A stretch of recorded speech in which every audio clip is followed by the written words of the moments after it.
From PastorBobReed.com/allroads. 21 September 2014. All Roads Lead to Rome, Part 8. Quote, All doves. Out of the 238 years that the United States of America has been a nation, 216 of those years have been in conflicts of war, about 90% of the time. I noted in the last post of this series that General Wesley Clark went on record back in 2001 to say war was planned on the following sovereign states: Somalia, Iraq, Iran, Syria, Libya, Sudan, and Lebanon. This speaks to the point the USA has been the global policeman or enforcer for the Jesuits in the Vatican for most of that time. The ramp-up of rhetoric about ISIS or ISIL coming to kill us all, these were the very words of SC Senator Lindsey Graham a few days ago,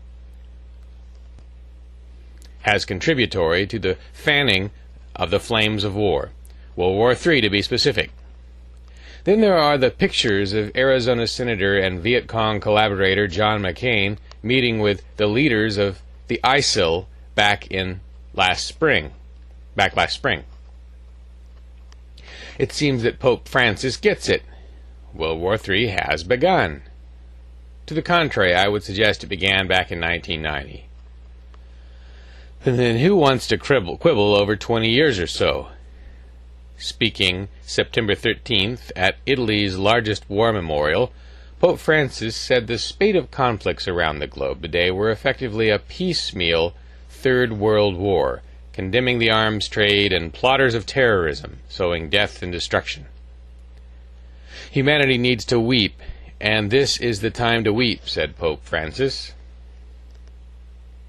The reader should realize that Washington, D.C. and Brussels are on a warpath to monitor everything you say and do, to tax every penny of wealth you have, to confiscate portions of it, all in the name of trying to replenish their bankrupt coffers.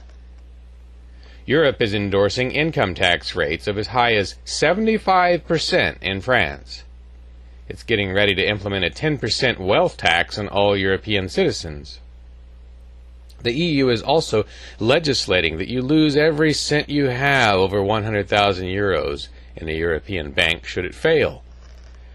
Poland has nationalized 100% of all private retirement accounts. Washington, meanwhile, is getting ready to do much of the same. It's already spying on each and every one of us.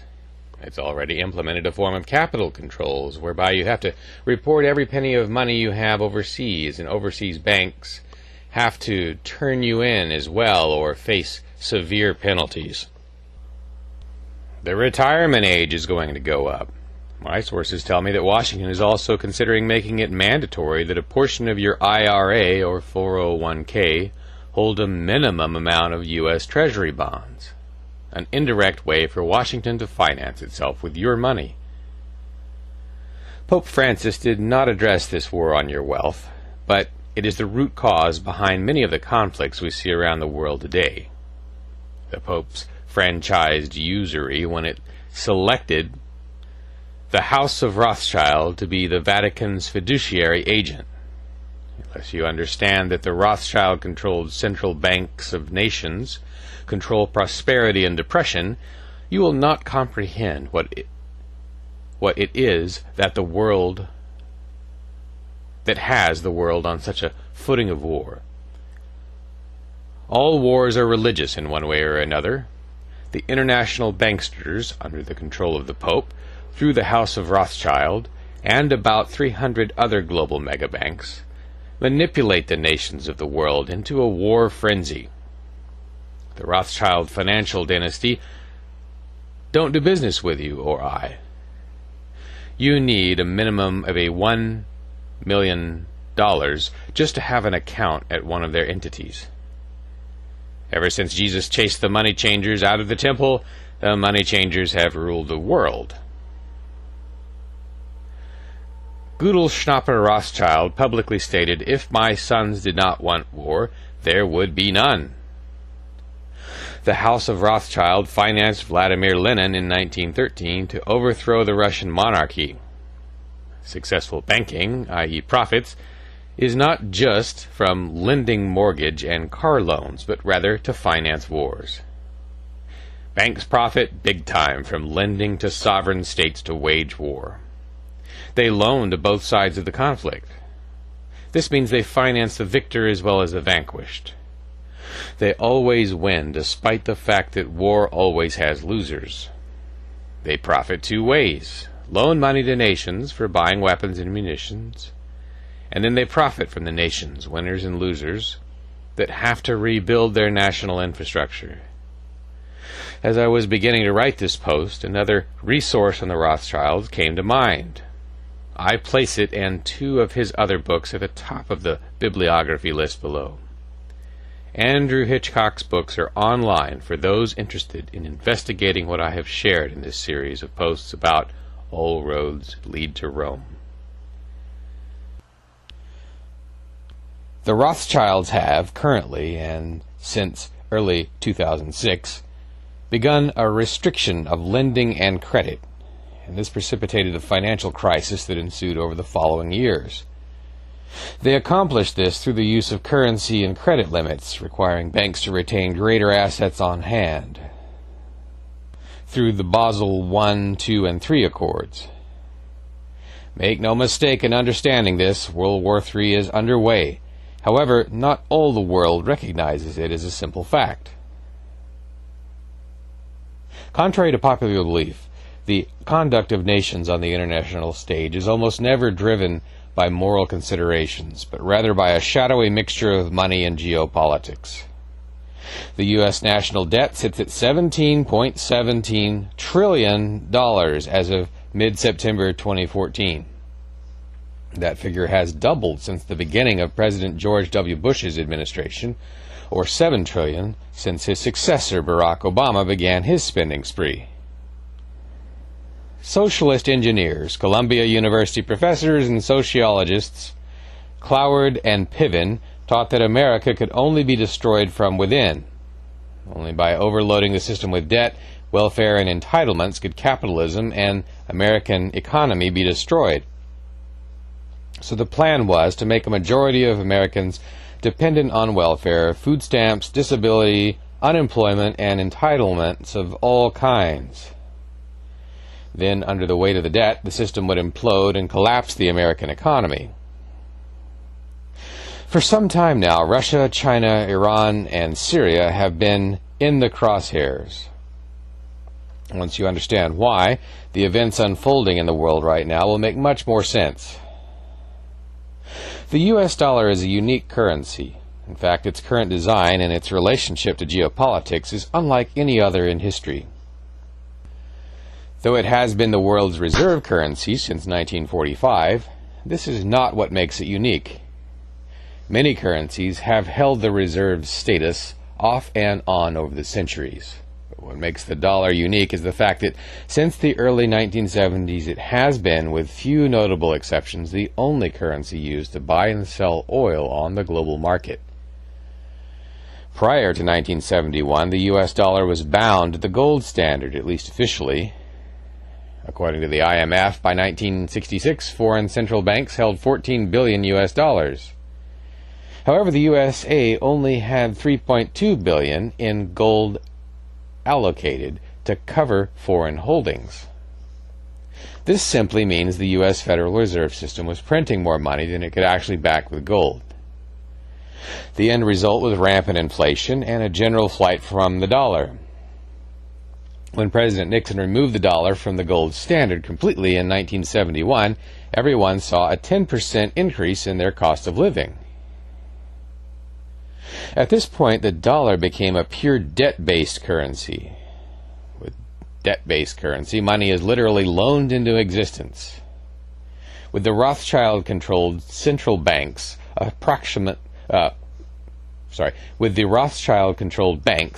approximately 70% of the money in circulation is created by ordinary banks, which are allowed to loan out more than they actually have in their accounts.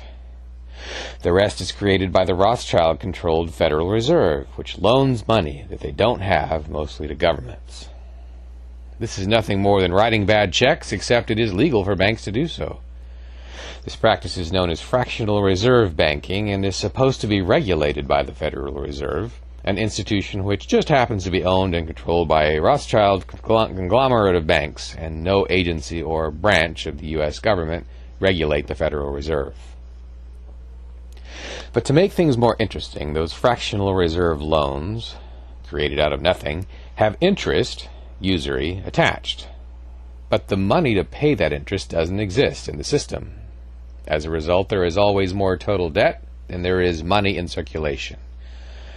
And in order to stay afloat, the economy must continually grow, perpetually. This is obviously unsustainable. You might be wondering how the dollar has maintained such a dominant position on the world currency stage for over 40 years. It's really little more than an elaborate Ponzi scheme. Well, this is where the dollar meets geopolitics. In 1973, the Nixon administration began secret negotiations with the Saudi Arabian government to establish that all oil purchases be paid for in U.S. dollars. This followed the OPEC crisis of the early 70s, where we bought gas dependent on the last digit of your vehicle license plates. We filled our gas tanks on even and odd days, depending on our vehicle license plate number. Let me take you back to the quote by former Army General Wesley Clark. Because I had been through the Pentagon right after 9/11, about 10 days after 9/11, I went through the Pentagon and saw Secretary Rumsfeld and Deputy Secretary Wolfowitz. I went downstairs just to say hello to some of the people of the Joint Staff who used to work for me, and one of the generals called me in. He said, "Sir, you've got to come in and talk to me a second." I said, "Well, you're too busy." He said, No, he said, "We've made the decision we're going to war with Iraq." This was on or about the 20th of September. I said, "We're going to war with Iraq? Why?" He said, "I don't know." He said, "I guess they don't know what else to do." So I said, "Well, did they find some information connecting Saddam to Al-Qaeda?" He said, No. He says, "There's nothing new that way. They just made the decision to go to war with Iraq." He said, "I guess it's like we don't know what to do about terrorists, but we've got a good military and we can take down governments."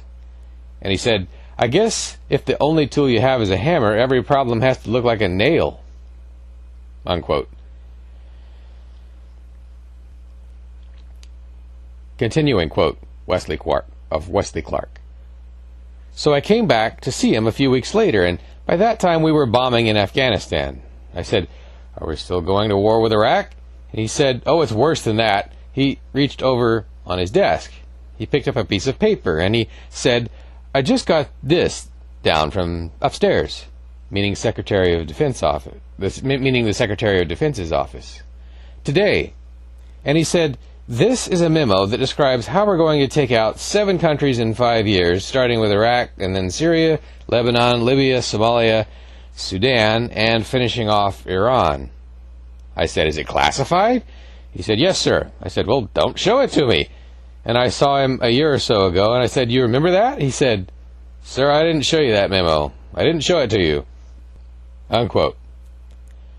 The video clip of General Wesley Clark recurs, being re-aired on the internet in light of the propaganda being pushed into the public for going to war with ISIS or ISIL. Brothers and sisters in Christ, this is nothing more than the Third World War visioned by Masonic Grand Master Albert Pike. It appears at least once or twice a month on internet news sites.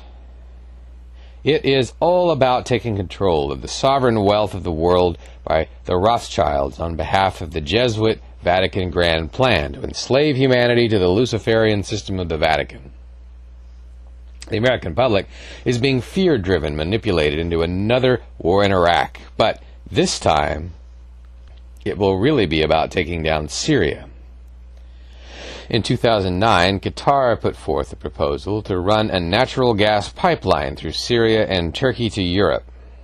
Syrian President Assad, however, rejected this plan, and in 2011 he forged a security pact with Iraq and Iran to run a pipeline eastward, cutting off Qatar and Saudi Arabia out of the loop completely. Not surprisingly, Qatar, Saudi Arabia, and Turkey have been the most aggressive regional players in the push to topple the Syrian government. This pipeline dispute led to Syria being put in the crosshairs of Washington, D.C., and for the following reasons. 1. This pipeline arrangement would significantly strengthen Iran's position, allowing them to export to the European market without having to pass through any of Washington's allies. This obviously reduced the U.S. government's leverage. 2. Syria is Iran's closest ally. Its collapse would inherently weaken Iran. Syria and Iran have had a mutual defense agreement, and a U.S. intervention in Syria could open the door to an open conflict with Iran. Russia has a mutual defense treaty with Syria and Iran both. Russia just happens to be the world's second largest oil exporter, and not only have they been a thorn in Washington's side diplomatically, but they have also opened an energy bourse exchange back in 2008 with sales denominated in Russian rubles and gold. Russia and China have been working closer together to undercut the U.S. dollar as the reserve currency of the world.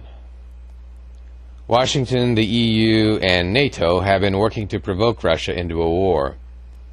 Washington is working toward gaining NATO membership for the Ukraine, and Russia can't let that happen because of its own network of pipelines through the Ukraine.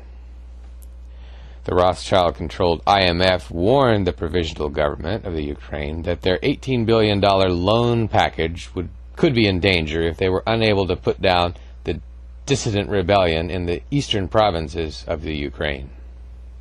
The Rothschild international banksters are provoking a war with Russia. However, this war will not be a limited regional conflict. It will spread globally and result in the use of nuclear weapons. The Obama strategy is not really his, but is the Black Pope's strategy, operating out of the Jesuit Georgetown University's warmongers who are scripting the scenario, for which the Bible has already told us that it will constitute the Psalm 83 and Ezekiel 38 and 39 biblical scenario. If you recall, President Obama publicly stated for 2 weeks, "We did not have a strategy." That's because he is nothing but a Freemason puppet, and he had yet to receive his scripted lines to learn and parrot from the teleprompter. Bibliography: Andrew Hitchcock, The Synagogue of Satan, and The History of Money Changers, and The History of the House of Rothschild. Dr. Henry Makow, Illuminati, The Cult That Hijacked the World. Dr. John Coleman, The Rothschild Dynasty, and The Club of Rome, and The Illuminati in America, and Beyond the Conspiracy, and The Committee of 300. Lawrence Gardner, Bloodline of the Holy Grail. Dr. Carroll Quigley, Tragedy and Hope. Tupper Southey, Rulers of Evil. Fritz Springmeier, Bloodlines of the Illuminati. William Guy Carr, Satan, Prince of the World, and Pawns in Their Game, and Red Flag over America. Albert Pike, Morals and Dogma. Jim Shaw, Deadly Deceptions. John Eric Phelps, Vatican Assassins. John Daniel, The Grand Design Exposed. Ralph Epperson, Masonry, Conspiracy Against Christianity, and The Hidden Hand.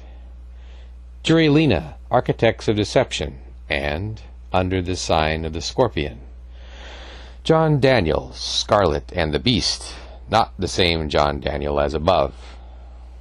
The Millenari, Shroud of Secrecy. Bill Hughes, The Enemy Unmasked, and The Secret Terrorists. James Billington, Fire in the Eyes of Men. Noah Webster, World Revolution. Albert Mackey, The Secret Destiny of America. William Still, The New World Order. William Still, New World Order. And The Money Masters, DVD. Modern History Project, New World Order. Michael Hoffman, Usury and Christendom, The Mortal Sin That Was and Now Is Not.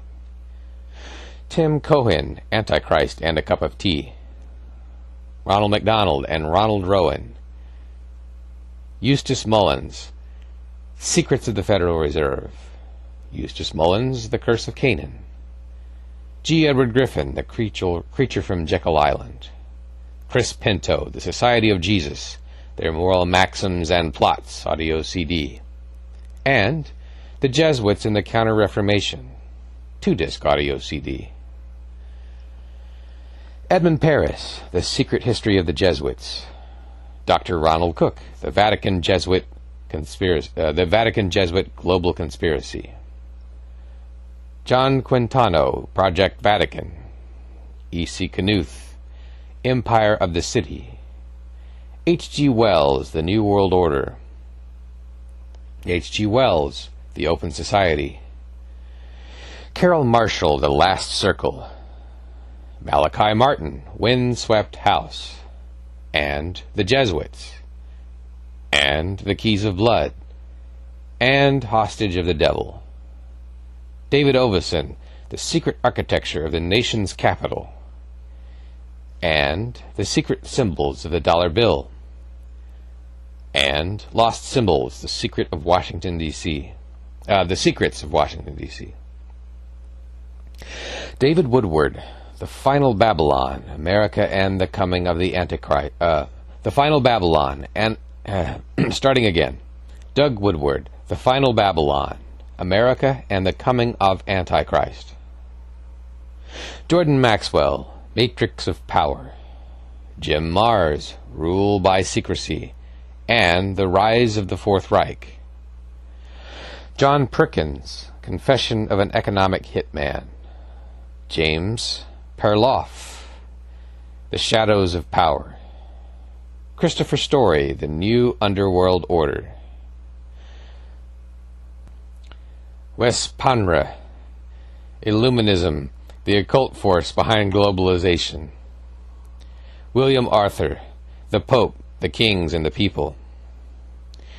William Cathcart, The Papal System from its Origin to the Present Time. M.F. Cusick, The Black Pope, A History of Jesuits. Friar Jeremiah F.R. Crowley, Romanism, A Menace to the Nations. The Abbot Leon, The Jesuit Conspiracy, The Secret Plan of the Order.